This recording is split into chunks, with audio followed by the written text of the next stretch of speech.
ॐ हरिः ॐ श्री गुरुभ्यो नमः। हरिः ॐ। ॐ शन्नो मित्रः शं वरुणः शन्नो भवत्वर्यमा शन्न इन्द्रो बृहस्पतिः शन्नो विष्णुरुक्रमः। नमो ब्रह्मणे नमस्ते वायो त्वमेव प्रत्यक्षं ब्रह्मासि त्वमेव प्रत्यक्षं ब्रह्म वदिष्यामि ऋतं वदिष्यामि सत्यं वदिष्यामि तन्मामवतु तद्वक्तारमवतु अवतु माम् अवतु वक्तारम्। ॐ शान्ति शान्ति शान्तिः। ॐ सहनाववतु सहनौ भुनक्तु सह वीर्यं करवावहै तेजस्विनावधीतमस्तु मा विद्विषावहै। ॐ शान्ति शान्ति शान्तिः। सदाशिवसमारम्भां शङ्कराचार्यमध्यमाम् अस्मदाचार्यपर्यन्तां वन्दे गुरुपरम्परां। श्रुतिस्मृतिपुराणानाम् आलयं करुणालयं नमामि भगवत्पादं शङ्करं लोकशङ्करं शङ्करं शङ्कराचार्यं केशवं बादरायणं सूत्रभाष्यकृतौ वन्दे भगवन्तौ पुनः पुनः। ईश्वरो गुरुरात्मेति मूर्तिभेदविभागिने व्योमवद्व्याप्तदेहाय दक्षिणामूर्तये नमः। निधये सर्वविद्यानां विषजे भवरोगिणां गुरवे सर्वलोकानां दक्षिणामूर्तये नमः। ॐ नमः प्रणवार्थाय शुद्धज्ञानैकमूर्तये निर्मलाय प्रशान्ताय दक्षिणामूर्तये नमः। मंगलाचरण।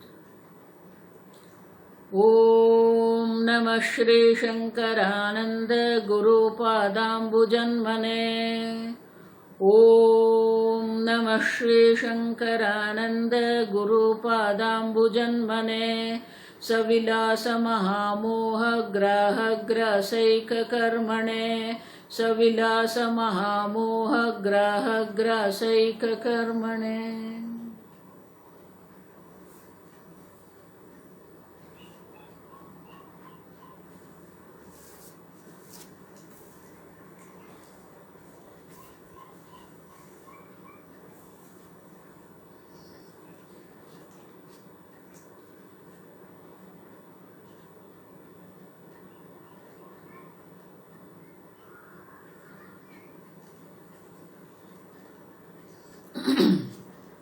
श्लोक नंबर 258 258।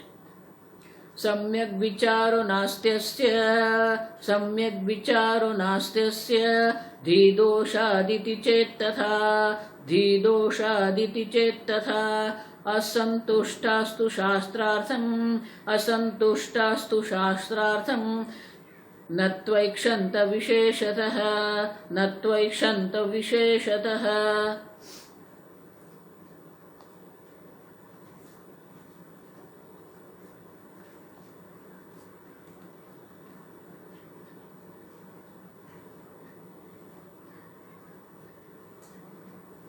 सम्यग् विचारः नास्ति अस्य।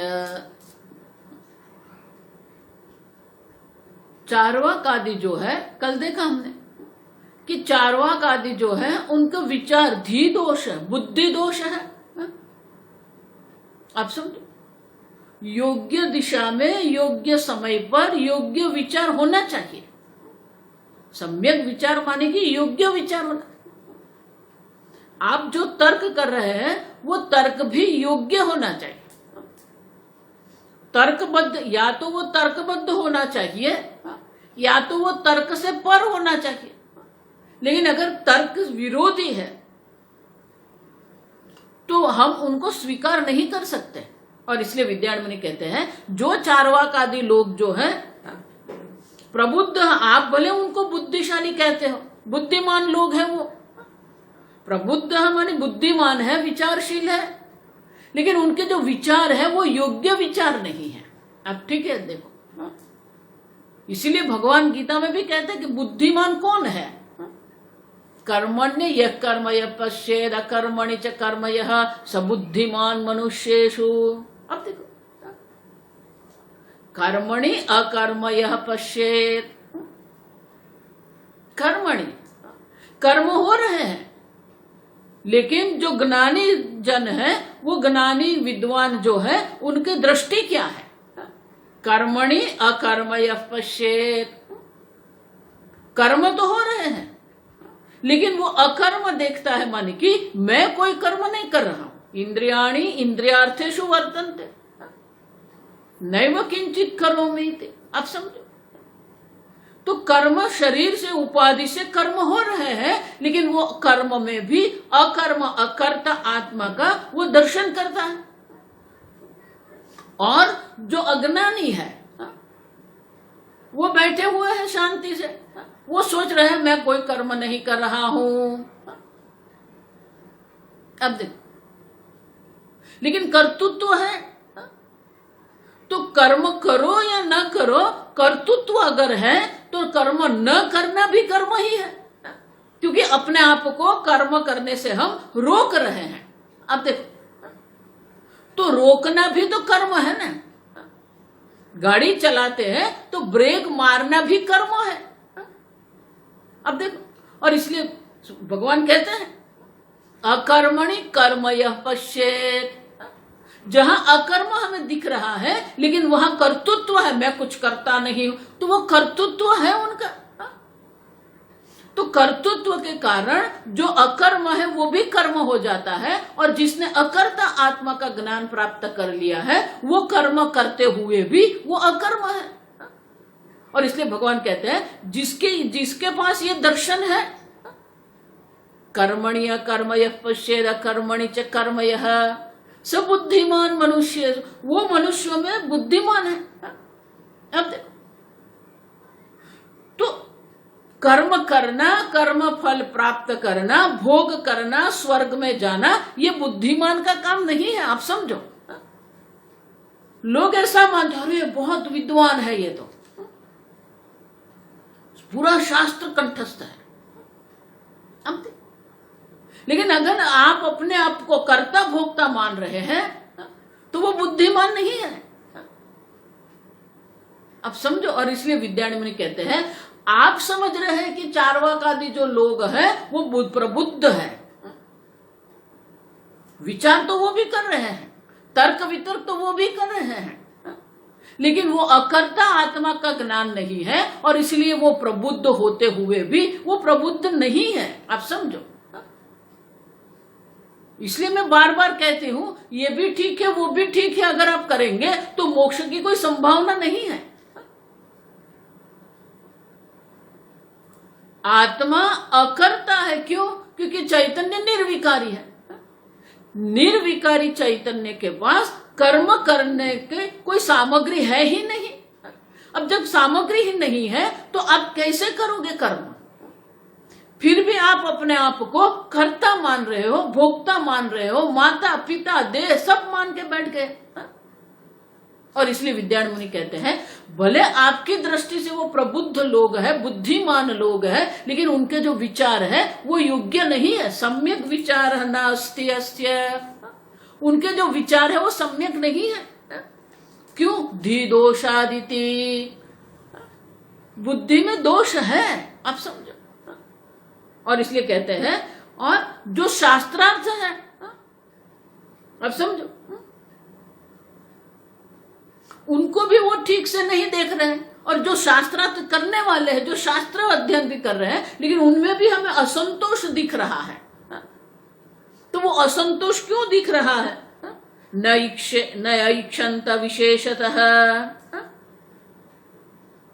शास्त्र के अर्थ को वो विशेषतः न ऐक्षंत, विशेषतः वो देखते नहीं है। अब देखो,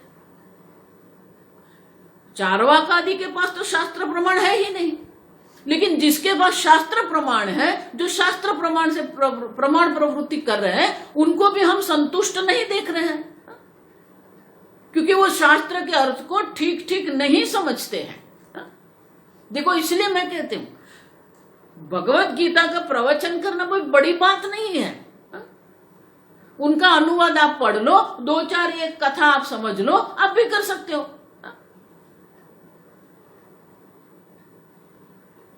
1962 में 1962 स्वामी जी का जब संन्यास दीक्षा हुई, और संन्यास दीक्षा के बाद स्वामी जी ने कहा कि मुझे शास्त्र अध्ययन करना है, संन्यास्य श्रवणम कुर्यात्। तो चिन्मयानंद जी ने बोला ठीक है, आप ऋषिकेश चले जाओ। अब ऋषिकेश गए वहां पर, तो वहां वो संस्कृत पढ़े, शास्त्र अध्ययन करते थे। तो एक साधु वहां पर आए, बिल्कुल सीधे साधे साधु थे। तो 10-15 दिन स्वामी जी के पास रहे वो, और देखा स्वामी जी ब्रह्मसूत्र का अध्ययन करते हैं, संस्कृत पढ़े हुए हैं। उनको बहुत संस्कृत पढ़ने में रुचि नहीं थी, उनको शास्त्र अध्ययन ब्रह्मसूत्र में भी कोई रुचि नहीं थी। फिर थोड़े दिन वहां रहने के बाद वो स्वामी जी से बोले कि स्वामी जी, आप ये सब जो पढ़ रहे हैं ना, अब थोड़ा बहुत मुझे सिखा दीजिए। स्वामी जी ने बोले ये थोड़ा बहुत क्या है?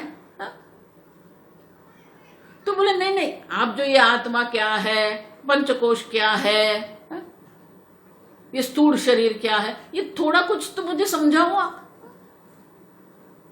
तो स्वामी जी ने बोला ठीक है, ये तत्वबोध है, तत्वबोध में सब है, विवेक चूड़ामणि में सब है। तो स्वामी जी ने थोड़ा कुछ उसको पढ़ा है। अब 10-15 दिन वो पढ़ते रहे, स्थूल शरीर क्या है, सूक्ष्म शरीर क्या है, पंचकोश क्या है, अवस्था त्रय क्या है, स्वामी जी ने समझा है। अब अचानक एक दिन सुबह आके बोले मैं जा रहा हूं स्वामी जी। स्वामी जी ने बोला क्यों? अभी ये तत्वबोध तो पूरा नहीं हुआ है। तो बोला नहीं नहीं, अभी अब कुछ जरूरत नहीं है, मैं सब समझ गया। स्वामी ने बोला समझ गए माने क्या? नहीं नहीं, आपने जो सब सिखा लिया ना, मैंने समझ लिया। तो बोला आप कहां जा रहे हो? आप सुनो। तो बोलो कि स्वामी जी मैं यहाँ 1 महीने रहने के आया था, 1 महीना मैंने यहाँ रह लिया, आप देख लिया साधु जीवन कैसा होता है, आप क्या पढ़ रहे हो, आपने मुझे थोड़ा बहुत समझा दिया। अब मैं अमेरिका जा रहा हूं। बोले अमेरिका? तो हाँ, मुझे वहां प्रवचन करने को बुलाया था, लेकिन ये प्रवचन में क्या बोलना मुझे समझ में नहीं आता था, इसलिए मैं 1 महीने के लिए यहाँ ऋषिकेश आ गया, आपके साथ मैंने रह लिया। अब ये आपने बता दिया, अब मैं जाके प्रवचन करूंगा। तो उन्होंने शास्त्र अध्ययन किया, लेकिन क्या तत्व ज्ञान के लिए शास्त्र अध्ययन किया? नहीं। अब समझो, ये स्वामी जी हमेशा कहते थे, ये जो विश्वविद्यालय जो होते हैं, विश्वविद्यालय में भी सब पढ़ते हैं, दर्शन शास्त्र वहां भी है, दर्शन शास्त्र भी है, वो ब्रह्मसूत्र पर भी पीएचडी करते हैं, मांडुक्य उपनिषद पर पीएचडी करते हैं। अब बहुत सारे लोग हैं जो भगवत गीता पर लिखते हैं पुस्तक। अब समझो, शास्त्र को उन्होंने देखा है, न ऐक्षत विशेषतः, लेकिन विशेषतः जो शास्त्र का अर्थ है वो उनको कुछ, उनसे साथ उनका कोई संबंध नहीं है। मैं जानती हूं एक प्रोफेसर जिन्होंने ब्रह्मसूत्र पर पीएचडी किया था, लेकिन जब मैं मिली उनको और उनसे बात हुई तो बोले कि स्वामी जी एक बात बता दो, हम लोग ये कॉलेज में पीएचडी करने के लिए ब्रह्मसूत्र पढ़ते हैं, हमसे न तो हमें न तो ब्रह्म से कोई संबंध है, न ज्ञान से कोई संबंध है, कुछ नहीं है हमारा, बस हम तो ये प्रोफेसर है और प्रोफेसर के रूप में पढ़ाते हैं। अब समझो, तो शास्त्र के जो अर्थ है वो विशेषतः देखते नहीं है, क्योंकि शास्त्र का अर्थ तो आप स्वयं है। जो भी शास्त्र समझा रहे हैं वो शास्त्र का अर्थ तो आप स्वयं हो, लेकिन वो मैं ब्रह्म स्वरूप हूं वो समझने में उनको कोई रुचि नहीं है। आप समझो, बड़े बड़े ऐसे प्रोफेसर लोग हैं, वो शास्त्र के बहुत ही सूक्ष्म अध्ययन करने वाले हैं, मैं जानती हूं बहुत सारे ऐसे, लेकिन जो शास्त्र का अर्थ है वो विशेषतः नहीं दिखते, माने कि वो मैं हूं ऐसा नहीं दिखते वो। और इसलिए कहते हैं भले वो शास्त्रार्थ करते भी हैं, लेकिन उनके शास्त्र में ये जो विशेष अर्थ है वो विशेष अर्थ का वो दर्शन नहीं करते हैं, आप सब। और इसीलिए वो शास्त्र अध्ययन करने के बाद भी क्या होता है, तो आगे श्लोक में कहते हैं, शास्त्र में उपनिषद में ये श्लोक है बहुत सुंदर है। देखो भगवत गीता में भी भगवान ने जो स्थित प्रज्ञ का जो लक्षण दर्शाया, वो लक्षण में भी भगवान ने क्या दर्शाया, प्रजहाति यदा कामान सर्वान पार्थ मनोगतान, आत्मन्येवात्मना तुष्टः स्थित प्रज्ञस्तदोच्यते, आत्मन्येव आत्मना तुष्टः। लेकिन प्रजहाति यदा काम, सर्व प्रकार की कामना है वो कामनाओं से मुक्त है, आप समझो। वही जो अर्थ है वो दूसरे प्रकार से दूसरे शब्दों के साथ यहाँ विद्यारण्य जो है वो मंत्र का अवतरण करते हैं। उपनिषद में जो ये मंत्र है वो उपनिषद के जो मंत्र है, बृहदारण्यक उपनिषद में ये मंत्र आता है, यदा सर्वे नहीं सॉरी मुंडक उपनिषद में ये मंत्र है, यदा सर्वे प्रमुच्यन्ते कामाः ये अस्य हृदिश्रिताः इति। जब अपने हृदय में हृदिश्रिताः, हृदय में आश्रित सर्व प्रकार की जो कामनाएं हैं, प्रमुच्यन्ते, वो सर्व कामनाओं का वो त्याग कर देते हैं। सर्व कामनाओं का त्याग करना माने कि ये कामना जो है वो मन का स्वभाव है, मन में है, मैं तो असंग चैतन्य हूं। आप देखो, आप ऐसा मत मानना कि ज्ञानी ने सब कामनाओं का त्याग कर दिया है, अभी उनके मन में कोई कामना होती ही नहीं है, कोई राग द्वेष नहीं होता, नहीं, ऐसा नहीं है। भगवान इसीलिए तीसरे अध्याय में भी कहते हैं कि राग द्वेष जो है, इंद्रियाणि मनोबुद्धि अस्य अधिष्ठान उच्यते, इंद्रियों के स्तर पर, मन के स्तर पर, बुद्धि के स्तर पर राग द्वेष है। और वो राग द्वेष कैसे, राग द्वेष व्यवस्थित, बिल्कुल व्यवस्थित रूप से वो बैठे हुए हैं। कोई भी व्यक्ति ऐसा नहीं कह सकते, कभी नहीं कह सकती कि मैं संपूर्णतः कामनाओं से मुक्त हूं। आप समझो ठीक से, ज्ञानी के मन में भी राग द्वेष है, ज्ञानी की बुद्धि में भी राग द्वेष है, ज्ञानी की इंद्रियों में भी राग द्वेष है, लेकिन वो उपाधि में है, मुझ में नहीं है। सदा प्रमुच्यन्ते मानी त्याग कैसे करते हैं, भौतिक रूप से कामनाओं का त्याग संभव नहीं है। जो कामनाओं का त्याग है वो त्याग कहां पर है, वो उनकी समझ में है कि जितनी भी कामनाएं हैं वो कामनाएं मन के स्तर पर है, मन में है, सूक्ष्म शरीर में ये कामनाएं हैं, मैं तो सूक्ष्म शरीर का साक्षी चैतन्य हूं। और इसलिए कहते हैं यदा सर्वे प्रमुच्यन्ते, यदा सर्वे प्रमुच्यन्ते कामाः यस्य हृदिश्रिताः, हृदय में आश्रित जितनी भी कामनाएं हैं, सर्व कामनाओं का जिसने त्याग कर दिया है। अब देखो, इति श्रुतम, विद्यारण्य कहते हैं ऐसे ये जो ब्रह्म ज्ञान है, तत्व ज्ञान है, उनका ये फल हमें दर्शाया है कि जिसको ब्रह्म ज्ञान हो जाता है वो सर्व कामनाओं का त्याग करता है। इति श्रुतम, ये हम सुनते हैं। अब देखो, लेकिन ये सुनते तो है हम,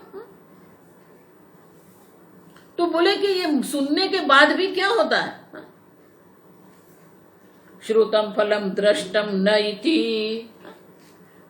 लेकिन ये जो ब्रह्म ज्ञान की बात करते हैं उन लोगों को में असंतोष भी है और उनमें ये दृष्ट फल, ये फल दिखता नहीं है, न दृष्ट। अब देखो, इति चेत दृष्टमेव तत्, विद्यारण्य मुनि कहता है ऐसा नहीं है।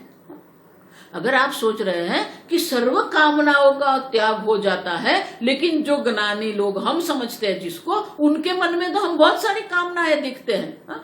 देखो, इसलिए आगे मैं कह के गई, ज्ञानी का व्यवहार और अज्ञानी का व्यवहार जो है, व्यवहार तो समान ही रहेगा। अब सब, लेकिन जो समझ है, जो बोध है, वो बोध अलग है। एक समझता है कि मुझे इच्छा है और दूसरे समझते हैं मन में ये इच्छा है, मनोगतान कामान। आप देखो, जो कामनाएं हैं, जो इच्छा है, वो मनोगतान, मन में रहते हैं। आत्मा में कोई इच्छा नहीं है, आत्मा में कोई कामना नहीं है, जो कुछ है वो मन में है।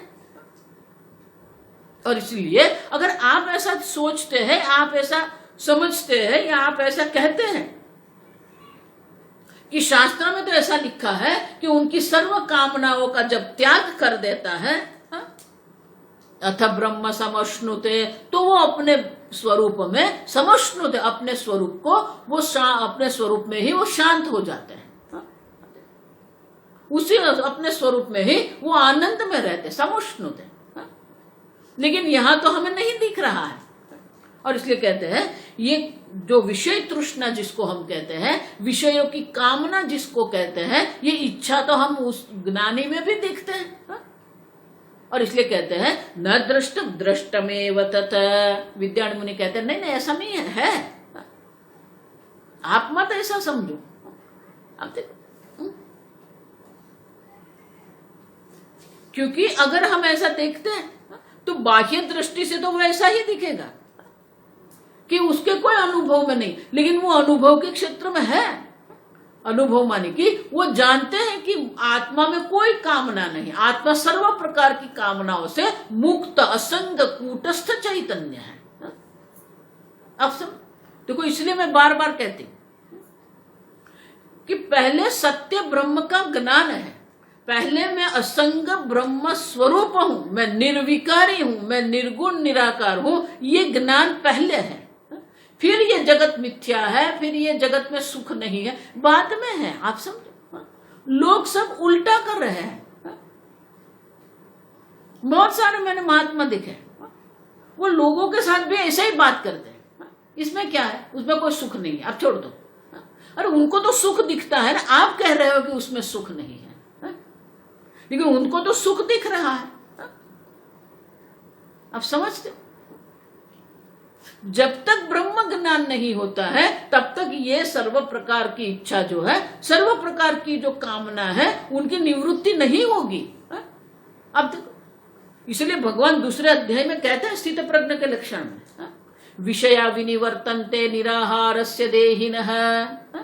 अगर आपने विषय ग्रहण करने का बंद कर दिया तो विषय अपने अपने स्थान पर चले जाएंगे। विषया विनिवर्तन्ते, वो वापस चले जाएंगे। अब समझो, आप विषय नहीं ग्रहण कर रहे हो तो विषय अपने स्थान पर चले जाएंगे। लेकिन भगवान बहुत सुंदर शब्द का प्रयोग वहां करते हैं, विषया विनिवर्तन्ते निराहारस्य देहिनः रसवर्जम। रसवर्जम माने कि विषय तो चले गए, लेकिन अगर मन में वो विषय के प्रति सुख बुद्धि है, रसवर्ज, रस माने सुख, विषय वापस चले गए क्योंकि आप विषय ग्रहण नहीं करते हैं। लेकिन अगर मन में जो सुख बुद्धि रह गई तो जब वो विषय वापस आते हैं तो आप अवश्य उनको पकड़ लेंगे। तो फिर ये रस जो है, जो सुख बुद्धि जो बुद्धि है, उनकी निवृत्ति कैसे होगी? और इसलिए भगवान कहते हैं विषया विनिवर्तन्ते निराहारस्य देहिनः रसवर्जम रस ही अपि अस्य परम दृष्ट्वा निवर्तते। आप समझो, ये परम ब्रह्म दृष्ट्वा, मैं परम ब्रह्म हूं, ये दर्शन के बाद ही ये रस की भी निवृत्ति हो जाती है। अब समझो, जब तक ये पूर्ण ब्रह्म ज्ञान नहीं होता है तब तक ये रस बुद्धि जो है, सुख बुद्धि जो है, विषय बुद्धि है, उनकी निवृत्ति नहीं होती है। आप ठीक से समझो। तीसरे अध्याय में भी अंत में 2 श्लोकों में भगवान यही कहते हैं, एक बार आत्मनिव आत्मना तु, एक बार आत्मा में जो स्थित हो गया है, प्रजा, अब देखो, जही कामान, अब आत्मा में एक बार आप स्थिर हो गए, फिर ये कामना जो है उनका नाश हो जाएगा। लेकिन मैं पूर्ण ब्रह्म हूं, मैं असंग चैतन्य हूं, मैं निर्विकारी चैतन्य हूं, जब तक ये ज्ञान नहीं होता है तब तक ये कामनाओं की निवृत्ति नहीं होती है। और इसीलिए पहले ब्रह्म ज्ञान है, फिर जगत मिथ्या है। पहले ब्रह्म ज्ञान है, फिर राग द्वेष की निवृत्ति है। अब समझो। और इसलिए विद्यारण्य मुनि कहते हैं, अगर आप ऐसा सोचते हो कि ब्रह्म ज्ञानी में ये शास्त्र कह रहे हैं कि सब छूट जाता है, अथ मर्त्यो अमृतो भवति अत्र ब्रह्म समश्नुते, जिसको ये ज्ञान हो जाता है उनके सर्व प्रकार की कामनाओं की निवृत्ति होती है। लेकिन वो कब होता है? विद्यारण्य मुनि कहते हैं कि ब्रह्म ज्ञानियों में भी हमें जो विषय तृष्णा दिख रही है वो विषय तृष्णा नहीं है, क्योंकि विषय तृष्णा की तो निवृत्ति हो जाती है। ब्रह्म ज्ञान के बाद विषय तृष्णा नहीं रहती है। और इसलिए कहते हैं दृष्टमेव तत्, दृष्टमेव माने कि है, आपके अनुभव में नहीं आ रहा है, इनका अर्थ ये नहीं कि ये नहीं है। लेकिन जिसको ये ब्रह्म ज्ञान होता है उनके मन में से ये सर्व प्रकार की निवृत्ति हो जाती है। उनको ये बोध हो जाता है कि जो भी कामना है वो सब तो बुद्धि में है, इंद्रिय में, मन में है, आत्मा में कोई कामना नहीं है। और इसलिए विद्यारण्य मुनि कहते हैं कि अगर आप ऐसा सोचते हैं कि न एव दृष्टम दृष्टमेव तत्, और इसलिए शंकराचार्य जी भी हमेशा कहते थे कि आप शास्त्र श्रवण कर रहे हैं लेकिन आप कहां पर हो? शास्त्र श्रवण के बाद भी अगर ये वैराग्य दृढ़ नहीं होता है, विवेक दृढ़ नहीं होता है, तो कुछ नहीं होगा। इसलिए आगे कह गए सर्वदा दृढ़म विवेकम कुरु, और जब विवेक करते हैं तो वैराग्य सहज ही है। और वैराग्य है तो ब्रह्म ज्ञान भी अवश्य होता है। शंकराचार्य जी इसीलिए 13वें अध्याय में कहते हैं विरक्तस्य एव अधिकारः ब्रह्म विद्यायाम, जो विरक्त है उनका ही अधिकार है, माने कि विरक्त जो है उनको ये ब्रह्म ज्ञान अवश्य होता है। अब सुन, और इसलिए विद्यारण्य मुनि कहते हैं अगर आपकी दृष्टि से ऐसा लग रहा है कि विषय तृष्णा की निवृत्ति नहीं हुई है, लेकिन सही में होती ही है, ये ब्रह्म ज्ञानियों का अनुभव है, उनको आप नकार नहीं सकते हो। अब समझो, जिसने ये जान लिया कि मैं पूर्ण ब्रह्म हूं, फिर उनको अपूर्णता नहीं है, अभाव नहीं है, तो इच्छा क्यों करेंगे? बाकी जगत में सुख बुद्धि क्यों करेंगे? मैं सुख स्वरूप हूं ऐसा जान लिया जिसने, उनको बाह्य जगत में सुख बुद्धि करने की आवश्यकता है ही नहीं। अब जब सुख बुद्धि ही नहीं है तो फिर इच्छा भी नहीं होगी। जब तक आप अन्य में सुख बुद्धि नहीं करते हो तब तक उनकी इच्छा आपके मन में नहीं जागृत होती है। या तो फिर आप दुख बुद्धि करते हो तो उससे छूटने की इच्छा होती है, उसके प्रति आपके मन में द्वेष होता है। तो इच्छा 2 प्रकार से प्रकट होती है, राग के रूप में भी होती है जो आपको प्रवृत्ति करवाती है, और द्वेष के रूप में जो इच्छा होती है जो आपको निवृत्ति करवाती है। अब समझ, लेकिन जिसने अपने को पूर्ण सुख स्वरूप, परानंद स्वरूप जान लिया है, उनके लिए सुख दुख की कोई संभावना नहीं है। और इसलिए विद्यारण्य मुनि कहते हैं ब्रह्म ज्ञानी की दृष्टि से अगर देखे दृष्टमेव तत्, वो दिख ही रहा है, नहीं है ऐसा संभव ही नहीं। आगे यदा सर्वे प्रभिद्यन्ते, यदा सर्वे प्रभिद्यन्ते हृदय ग्रंथयस्तुते हृदय ग्रंथयस्त्विति कामाग्रन्थिस्वरूपेण कामाग्रन्थिस्वरूपेण व्याख्यातः श्रुतिशेषतः।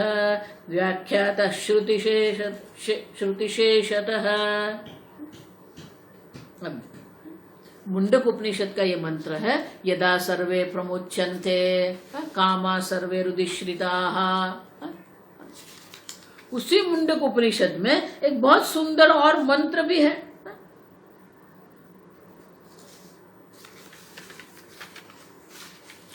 हृदय, ये जो कामना है, विद्यारण्य मुनि कहते हैं ये कामना जो है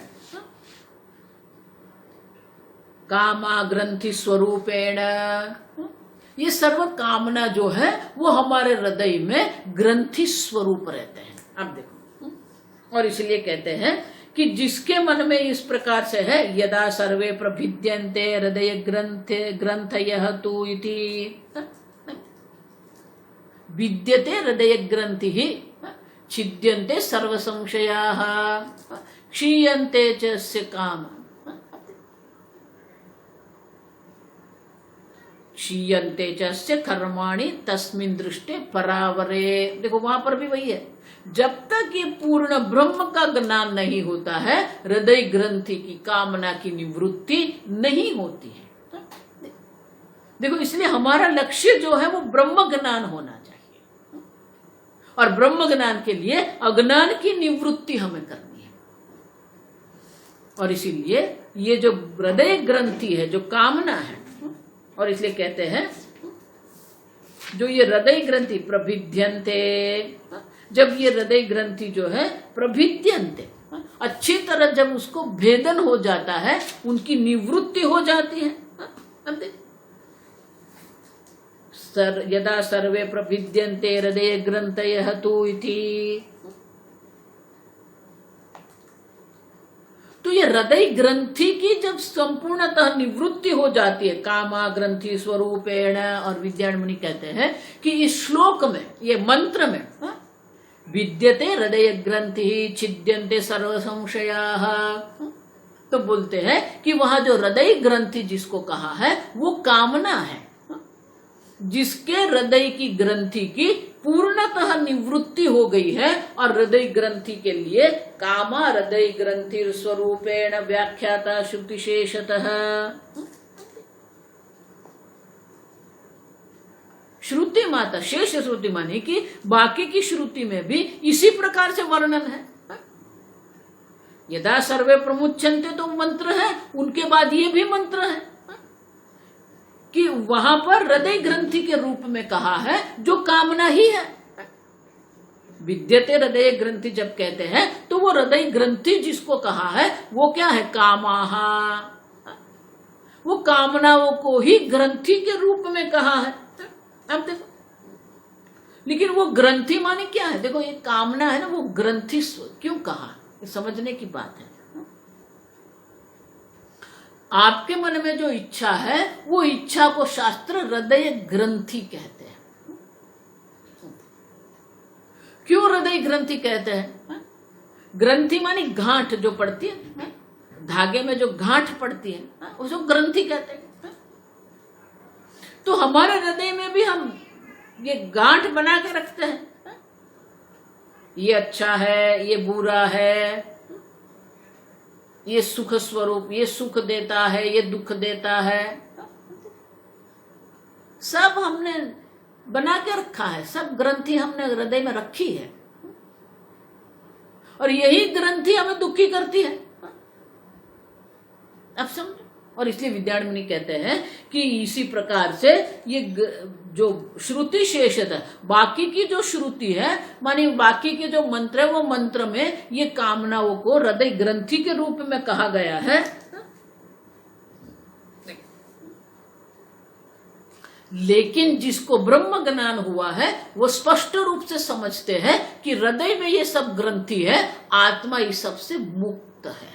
और इसीलिए विद्यारण्य मुनि कहते हैं ज्ञानी जन जो है, ज्ञानी जन को तो ये अनुभव सिद्ध है, आत्मा में कोई इच्छा नहीं है, आत्मा सर्व प्रकार की इच्छाओं से मुक्त है, क्योंकि आत्मा निर्विकारी असंग चैतन्य है।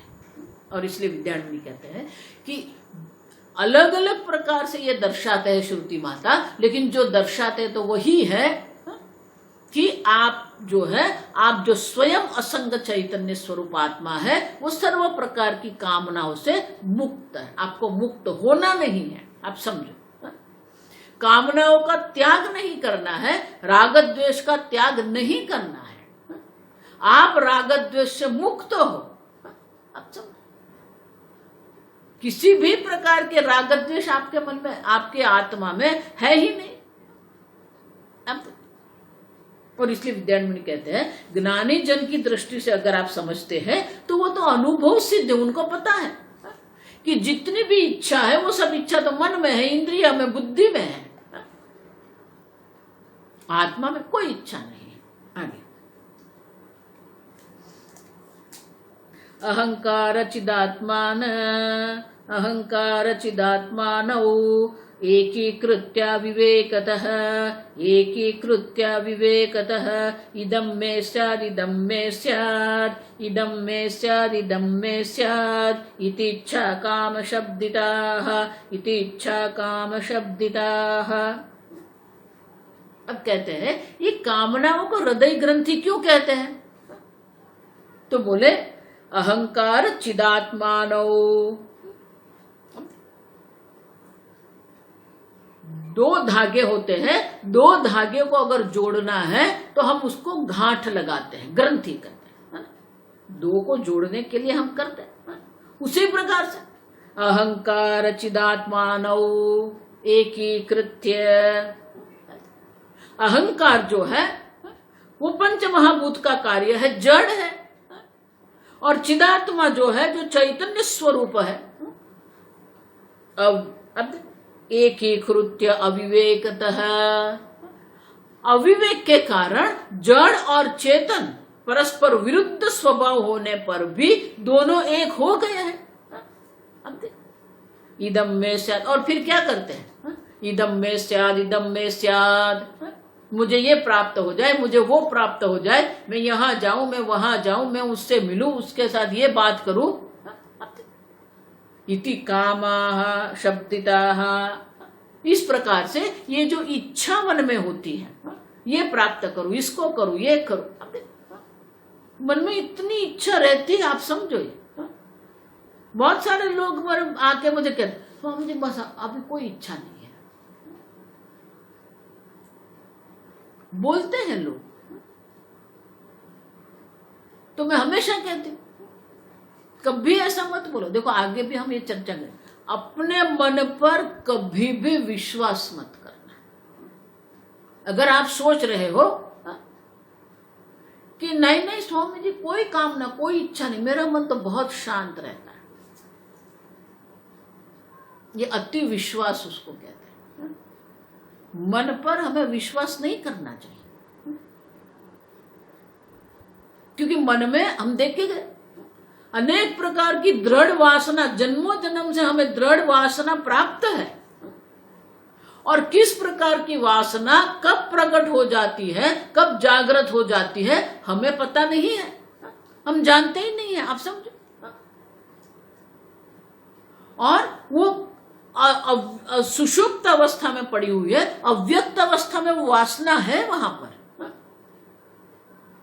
उनको जो चाहिए वो अनुकूलता चाहिए।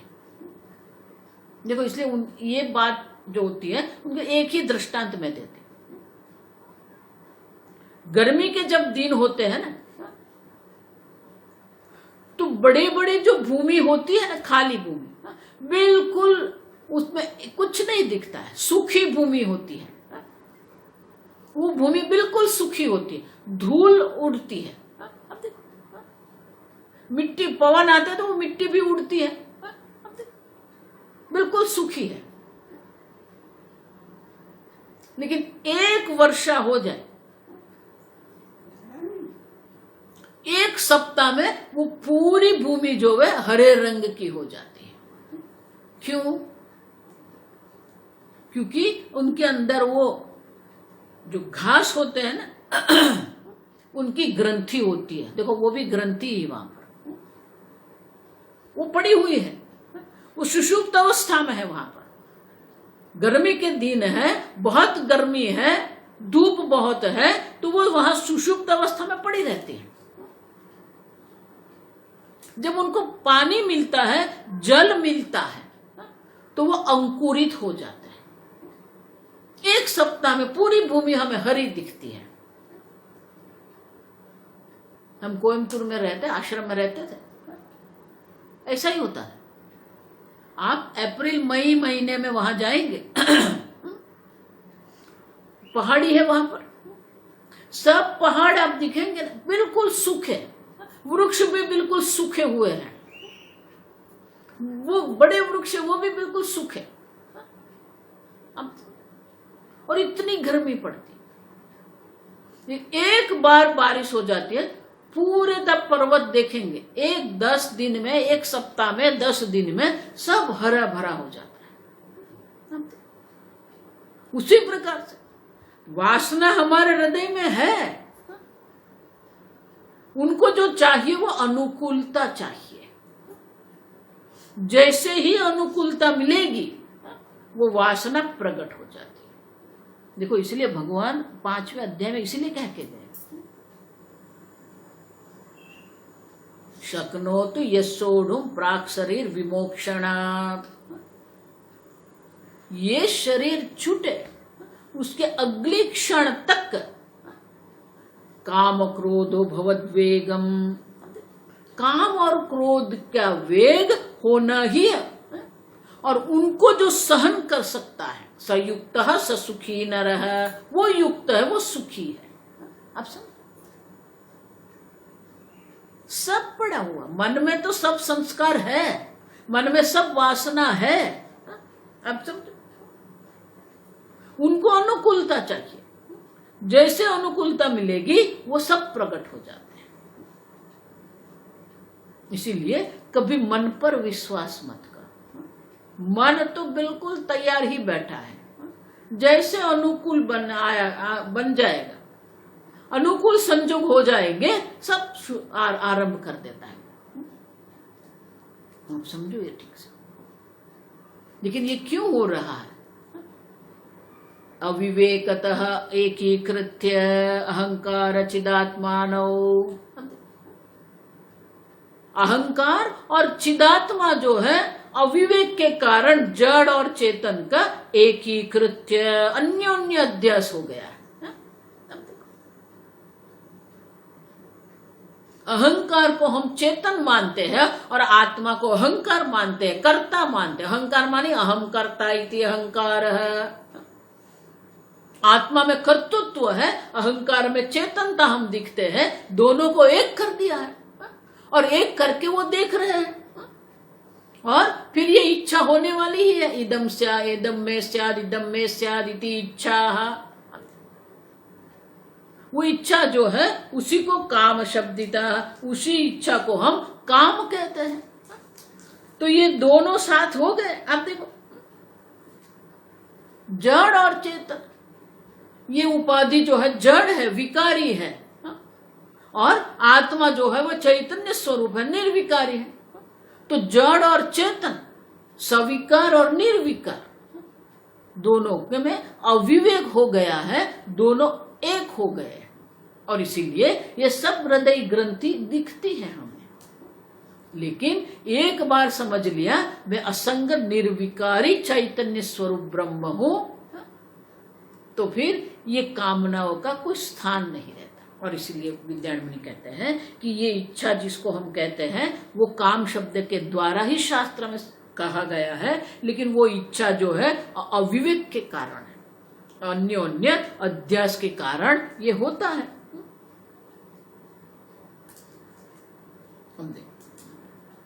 तो लेकिन ज्ञान के बाद भी तो इच्छा दिखती है। तो आगे कहते हैं अप्रवेश्य चिदात्मानम्, अप्रवेश्य चिदात्मानम् पृथक् पश्यन् कृतिम्, पृथक् पश्यन् कृतिम् इच्छंस्तु कोटि वस्तूनि, इच्छंस्तु कोटि वस्तूनि न बाधो ग्रंथि भेदतः, न बाधो ग्रंथि भेदतः।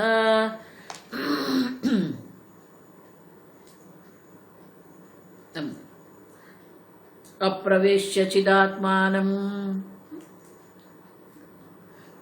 जो चित स्वरूप आत्मा, जो चैतन्य स्वरूप आत्मा है, उसमें अहंकार का कोई प्रवेश है ही नहीं। अब समझ, क्योंकि अहंकार जो है वो तो दृश्य है, विकारी है, जड़ है। और जिसको ये विवेक हो गया है, जिसको ये विवेक विज्ञान हुआ है, उनके लिए कभी भी चैतन्य में अहंकार की संभावना नहीं है। अप्रवेश, आप समझो, उनकी दृष्टि से चैतन्य में अहंकार का कोई प्रवेश है ही नहीं। पृथक पश्यन अहंकृतिम, ये अहंकार है, वो अहंकार को अलग समझ रहे हैं, आत्मा से भिन्न है। जब तक अहंकार को हम आत्मा से भिन्न पृथक नहीं समझते हैं, एक बार समझ लिया, पश्यन, एक बार समझ लिया मैं अहंकार नहीं हूं, मैं देह नहीं हूं, फिर क्या होता है? इच्छंस्तु कोटि वस्तुनि, एक बार अहंकार को आत्मा से अलग समझ लिया, फिर जितनी भी इच्छा प्रकट हो जाए, अब देखो मैं आगे कह के गई, कितनी भी इच्छा प्रकट हो जाए, लेकिन वो जानते हैं आत्मा में कोई इच्छा नहीं है। न बाधः ग्रंथि भेदतः, न बाध, उनके ज्ञान में किसी भी प्रकार का परिवर्तन नहीं होता, कोई बाध होता नहीं है, क्योंकि वो जानते हैं आत्मा में कोई इच्छा नहीं है। जो भी इच्छा हो रही है वो अहंकार में है, और अहंकार से अपने को पृथक समझ लिया है। फिर अहंकार में, मन में, बुद्धि में कोटि वस्तु नहीं इच्छा, देखो कोटि कोटि वस्तु की मन में अगर इच्छा भी हो जाती है, लेकिन उनके ज्ञान कभी भी बाधित नहीं होता है, उनके ज्ञान किसी भी प्रकार की हानि नहीं होती, बाध माने हानि नहीं होती है। अब समझो, जितनी भी इच्छा हो, पूज्य स्वामी जी हमेशा कहते हैं, जिसने जान लिया मैं पूर्ण आनंद स्वरूप हूं, और फिर भी उसके मन में इच्छा होती है, तो इच्छा तो बोनस है उनके लिए। अब देखो, क्योंकि वो जानता है मन में इच्छा हो रही है, मनोगतान कामान है, आत्मा में कुछ भी नहीं, भले इच्छा रहती, इच्छा होती है तो भी ठीक है, इच्छा नहीं होती है तो भी ठीक है, और इच्छा की पूर्ति हुई तो भी ठीक है, इच्छा की पूर्ति न हुई तो भी ठीक है। अब समझ, क्योंकि वो अहंकार से अपने को पृथक समझ रहे हैं। एक बार अहंकार से, देखो अहंकार मानिए देहादि बुद्धि, ये जो उपाधि है, एक बार आपने उपाधि से अपने को अलग समझ लिया है, फिर उपाधि की दृष्टि से कितनी भी इच्छा होती रहे, उनके ज्ञान में कोई हानि नहीं होती है। और इसलिए कहते हैं न बाध ग्रंथि भेदतः, ग्रंथि भेद जो है, ये अनेक प्रकार की कामनाओं जो होती है, ये जड़ ग्रंथि जो है, उससे उनका कोई नुकसान नहीं होता। अब इसीलिए जो समझना है वो ये है कि मैं ये उपाधि नहीं हूं, अपने को ये उपाधि से आपको पृथक करना पड़ेगा, लेकिन वो भौतिक रूप से नहीं करना है, पश्यन, देखना है। मैं उपाधि नहीं हूं, ये स्पष्ट रूप से आपको देखना है, पश्यन है। आप देखो, भौतिक रूप से आप प्रारब्ध है, इसलिए प्रारब्ध कर्म जब तक है तब तक आप उपाधि से भौतिक रूप से अलग नहीं हो सकते हो, लेकिन आपके ज्ञान से तो आप अलग हो सकते हो ना। और इसीलिए विद्यार्थी कहते हैं पश्यन, पृथक पश्यन, ये अलग देखना है, करना नहीं है। आप समझ, आपको अपने आप को ये उपाधि से पृथक देखना है,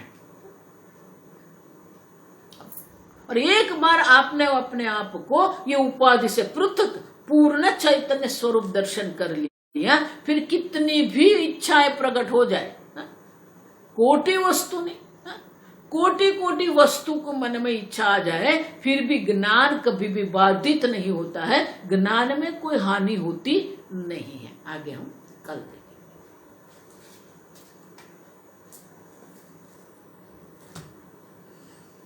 ओम स्वस्ति प्रजाभ्यः परिपालयन्ताम् न्यायेन मार्गेण महिं महिषाः गोब्राह्मणेभ्यः शुभमस्तु नित्यम् लोकाः समस्ताः सुखिनो भवन्तु काले वर्षतु पर्जन्यः पृथिवी सस्यशालिनी देशोऽयं क्षोभरहितः ब्राह्मणाः सन्तु निर्भयाः ॐ सर्वेषां स्वस्तिर्भवतु सर्वेषां शान्तिर्भवतु सर्वेषां पूर्णं भवतु सर्वेषां मङ्गलं भवतु सर्वे भवन्तु सुखिनः सर्वे सन्तु निरामयाः सर्वे भद्राणि पश्यन्तु मा कश्चित् दुःखभाग् भवेत् असतो मा सद्गमय तमसो मा ज्योतिर्गमय मृत्योर्मा अमृतङ्गमय ॐ पूर्णमदः पूर्णमिदं पूर्णात् पूर्णमुदच्यते पूर्णस्य पूर्णमादाय पूर्णमेवावशिष्यते ॐ शान्ति शान्ति शान्तिः हरिः ॐ श्रीगुरुभ्यो नमः हरिः ॐ।